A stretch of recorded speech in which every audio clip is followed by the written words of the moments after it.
ମୁଁ ଯଦି ଜୀବନରେ ଦିନେ ଉଚ୍ଚରେ ଉଡ଼ିପାରିବି ତେବେ ମୋର ପକ୍ଷକୁ ଶକ୍ତି ଦେଇଥିବା ମଣିଷଟିଙ୍କୁ କେବେ ଭୁଲିବି ନାହିଁ। ସେ ହେଉଛନ୍ତି ମୋର ଗୁରୁ। ମାନ୍ୟବର ସଭାପତି ମହୋଦୟ, ସମ୍ମାନନୀୟ ଗୁରୁଜନ ଏବଂ ମୋର ପ୍ରିୟ ସାଥୀମାନଙ୍କୁ ମୋର ଅନ୍ତରରୁ ନମସ୍କାର। ଆଜି ମୁଁ ଏଠାରେ ଗୁରୁଙ୍କ ବିଷୟରେ କହିବାକୁ ଆସିଛି। କିନ୍ତୁ ପ୍ରଶ୍ନ ହେଉଛି, ଗୁରୁଙ୍କ ବିଷୟରେ କେତେ କଥା କହିଲେ ତାଙ୍କ ମହତ୍ତ୍ୱକୁ ବୁଝାଇ ହେବ? ସାୟଦ ହଜାରେ ଶବ୍ଦ ମଧ୍ୟ କମ୍ ପଡ଼ିଯିବ। ଜଣେ ଛୋଟ ପିଲା ପ୍ରଥମ ଦିନ ସ୍କୁଲକୁ ଆସେ। ହାତରେ ଥାଏ ଗୋଟିଏ ଛୋଟ ବ୍ୟାଗ୍, ଆଖିରେ ଅନେକ ସ୍ୱପ୍ନ ଆଉ ମନରେ ଅନେକ ପ୍ରଶ୍ନ। ସେ ଜାଣେ ନାହିଁ ଭବିଷ୍ୟତରେ ସେ କ'ଣ ହେବ, କିନ୍ତୁ ତା'ର ଗୁରୁ ତା'ର ଭିତରେ ଥିବା ସେହି ଅଜଣା ପ୍ରତିଭାକୁ ଦେଖିପାରନ୍ତି।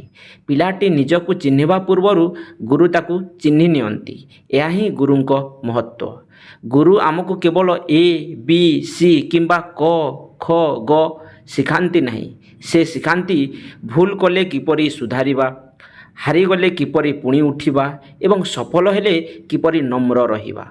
ଜୀବନରେ ଅନେକ ଲୋକ ଆମକୁ ଗାଳି ଦେବେ, କିନ୍ତୁ ଯେତେବେଳେ ଆମେ ଭୁଲ କରିବୁ, ଯିଏ ଆମକୁ ଅଟକାଇ କହିବେ, ଏହି ରାସ୍ତା ଠିକ୍ ନୁହେଁ, ଫେରି ଆସ। ସେହି ମଣିଷ ହେଉଛନ୍ତି ଗୁରୁ।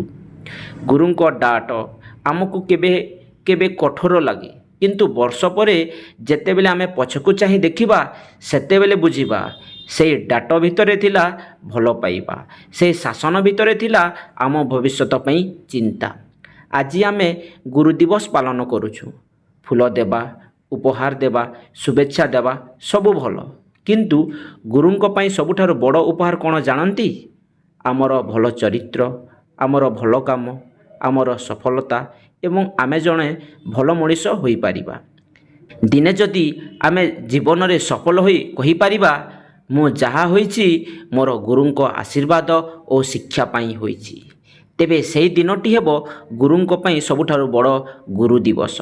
ଶେଷରେ ମୋର ଗୁରୁଜନଙ୍କୁ ମୁଁ ଏତିକି କହିବି, ଆମେ ଆପଣଙ୍କୁ ହୁଏତ ଜୀବନରେ କିଛି ଫେରାଇ ଦେଇପାରିବୁ ନାହିଁ, କିନ୍ତୁ ଆପଣ ଦେଇଥିବା ଶିକ୍ଷାକୁ ଆମ ଜୀବନରେ ପ୍ରୟୋଗ କରି ଆପଣଙ୍କ ନାମକୁ ଗର୍ବିତ କରିବାକୁ ନିଶ୍ଚୟ ଚେଷ୍ଟା କରିବୁ।